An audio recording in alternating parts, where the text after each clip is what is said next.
I got an undergrad degree from Quito, Ecuador, and that was a 5-year degree in architecture. I graduated in 2011, and then I started like working back there on a residential firm in Ecuador.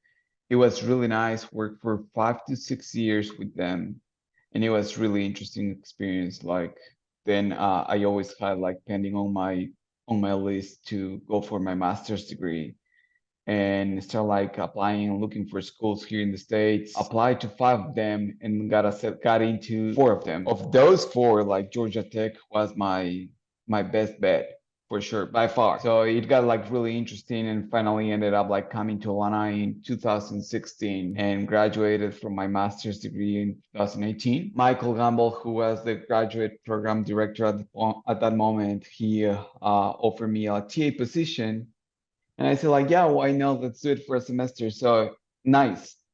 And then at some point, I started like getting involved in like projects from his own practice. So I transitioned from like Georgia Tech to it's called Gamble and Gamble, a small residential like practice here in Atlanta, and they do very like high end like custom residential work. Really enjoyed it a lot. And by then, I kind of like had to like figure out like I needed like to go for the next step in my career. And of course, there was like all the licensure stuff, and I started like with the AXP back then, like accumulate like making my hours and stuff with them. And I remember I started like prepping for the AREs back then, so that was probably 2019. I started like, of course, like I started like doing some research. Back then, I didn't start like with black spectacles.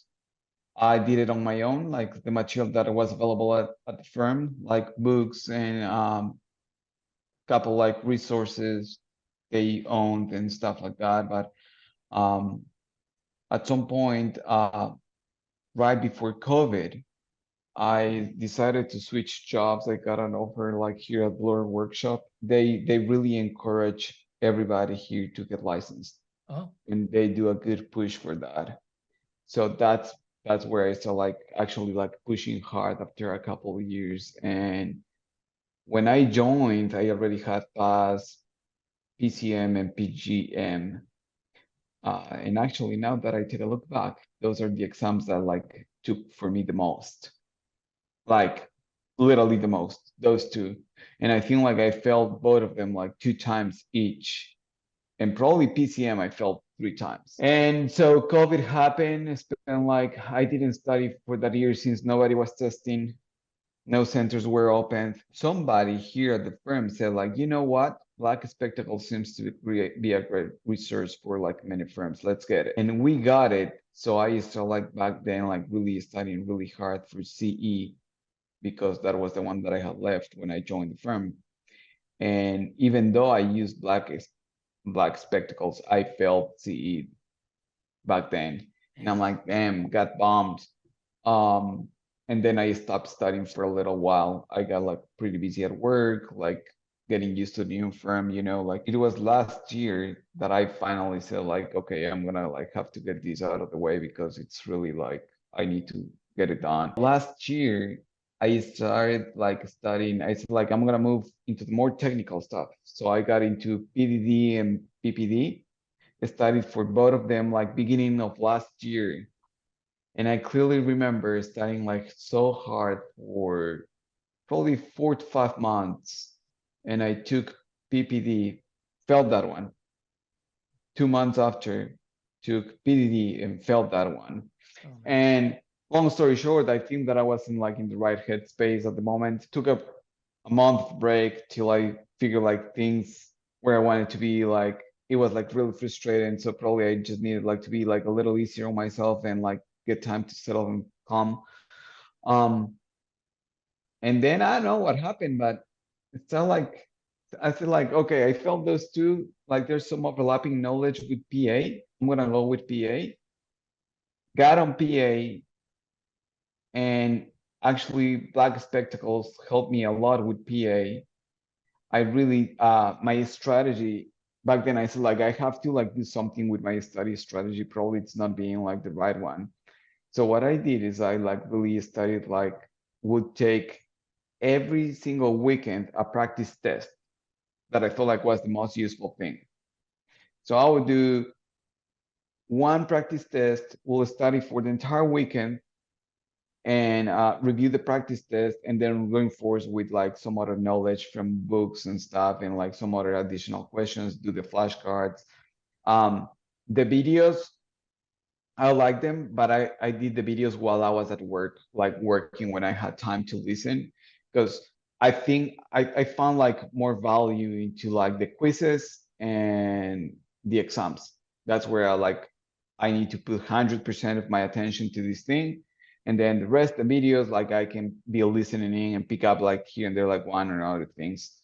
Um, so I did PA and passed on my first try PA. And that was really motivating for me. Like that motivated me a lot. I got back to PDD and PPD and passed them at the first try again. And that happened within using the same strategy. That happened month after month. And my strategy was like, I'll just schedule the thing. We'll go for it. Like we'll do like, I think like Black Spectacles provides 3 practice exams. So I'll do 3 practice exams. The 4th week was my real exam. And that's how I did. And it was like literally month after month, like boom, boom, boom, one after another. And like, I was like, this is like, it feels so good. Got to December, and of course, December, like you have to get on a break, like everybody, it's like with their head in another place and stuff. And then in January, I said like, I need to finish this. And I only have like CE left, and I use the same exact strategy that I'm telling you. And I really enjoyed a lot, like the last section of videos in CE, because I saw like how CE made the transition in Black Spectacles from the previous version to this version. And I like the fact like the videos were like so much shorter, like 5 hours total. And with CE, I felt like completely comfortable. And finally, I got my last one done February, I guess. And then I applied for like the license like just recently, and I got it like really quick. So it's been a long road. I'm glad like now I get to call myself an architect here in the United States, which means a lot to me. Regarding the exams, I can tell you that probably I struggled the most with uh, PCM, PGM, CE, since those are like the most language uh, heavy, like, all contracts and stuff. I did struggle a lot with them, whether for PDD in PA and those stuff. Like it was easier for me, like it's more technical stuff, more numbers, uh, more like detailing and all that stuff. So that stuff I picked much easier than the language. I remember like seeing a lot of things on the exams, like what's this term? Like I never have heard. Like you can imagine, like after being 7 years here in the States, and I wouldn't still know like what's this word or what does this means.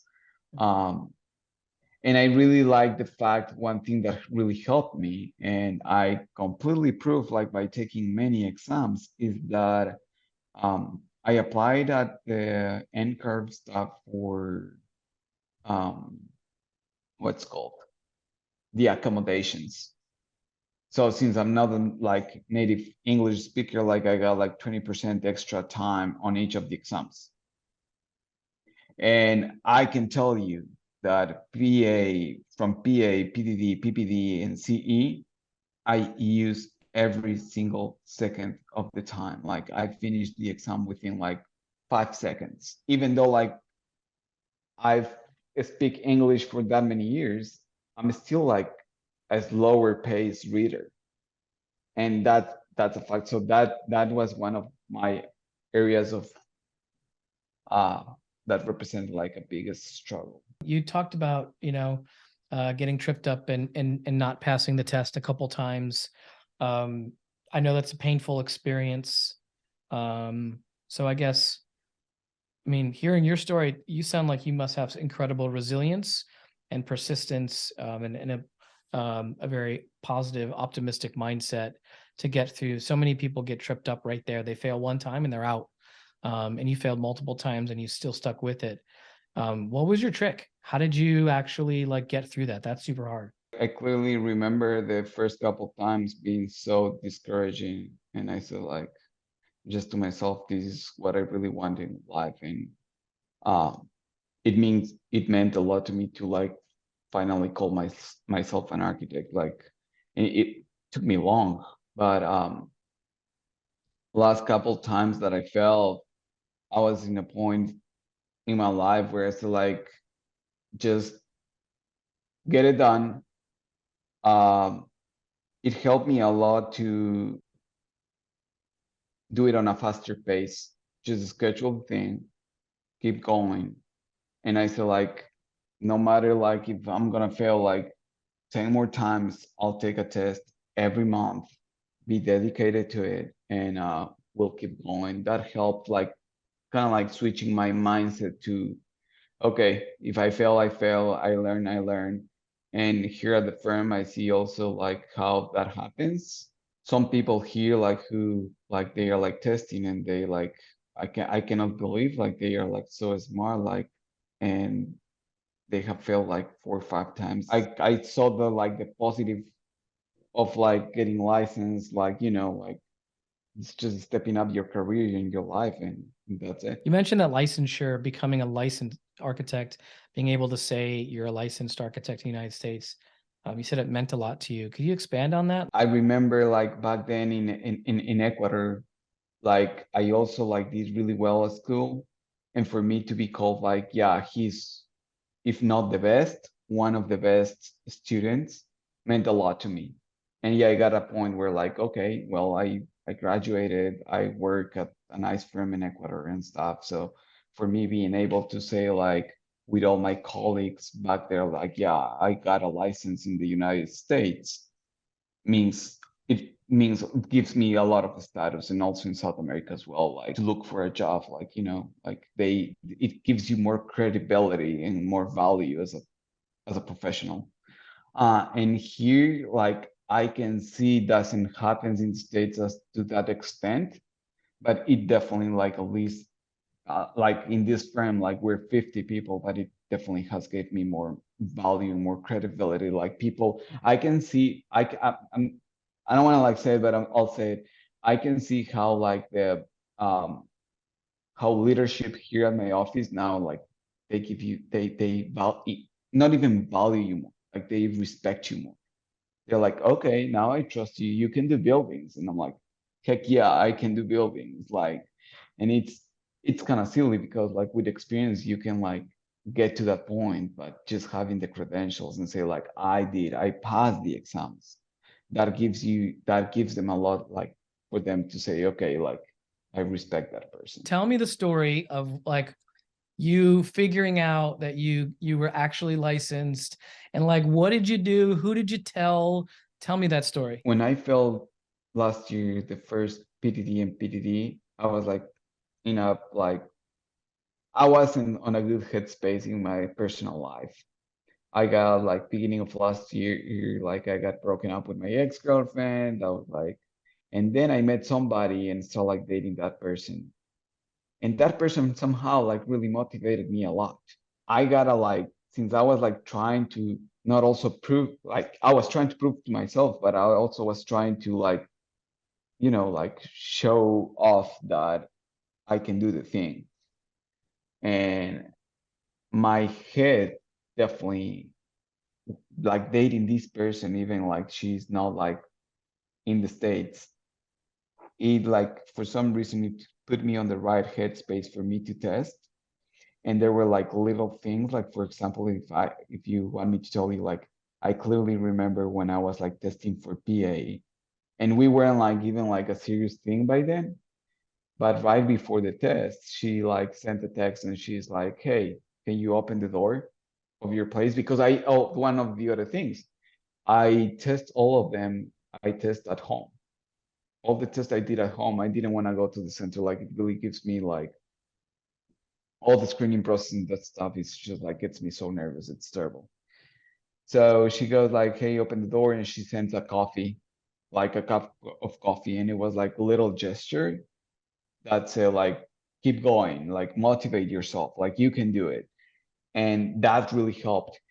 And every single time that I passed, after I got the provisional, like one of the times like I tested, I like screamed like so loud, and the proctor was still on the screen. And he said, like, you gotta sit down or I'm gonna like cancel your exam because you're being loud and you haven't finished. Like, and you actually gotta put cancel. It was like, oh my God, okay, okay, I'll keep quiet. Um, and then after that, I'll call her and say, hey, yeah, I passed, and he'll be like really nice. And then like afterwards, like of course she will like send like something through like Eats or like DoorDash or whatever, like a little like dessert, then congratulations thing, like saying, hey, I'm proud of you. And that is one thing that really kept me motivated, because I was proving to myself, but I was proving that I can get someone else excited for me. And not only this girl, like, but of course I would call all my family, and for them it meant a lot.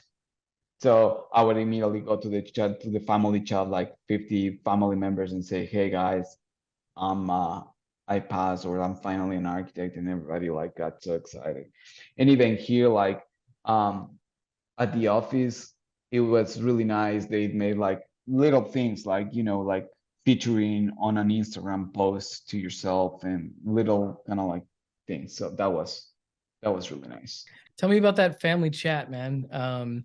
That's so cool, man. I'd love to hear, I don't know, what happened there and so forth. That's so cool. So, like South American families are like, just big, and like they like loud and stuff. So mine actually, I have a Middle Eastern background, and like I'll get like, hey guys, I passed my exam, and everybody like every single one, it's like, hey, congratulations. And they, yeah, I passed. Oh my God, like my grandma was like, she was like, oh my God, I'm so proud of you. Like you finally made it. And she would call, like, because they knew, like it's not something like you don't mention. Like, of course I mentioned to all my family, like I have started studying for my license, and that was like 3 years ago. And like 3 years ago, my grandma would call and say, hey, so how is your studying coming along? And I'm like, gosh, like so much pressure. So finally, I got like that weight off my shoulders. The one other thing that that really, what it means for me to like, that I didn't mention and came to my mind, and actually I said to my boss when he came and congratulated me for passing the exams. I have reviewed, how in NCARF or AAA, one of those sites, they give you like a little map of a world map, and you're able to see how many registered architects there are like per country. Uh, I think that I'm the number, like I'm the second or the third architect registered from Ecuador. So Wow. that was like, wow. And that's something that I mentioned to him, say like, well, just so you know, you got like the second or third licensed architect from Ecuador. And that, like, I mean, it meant a lot to me.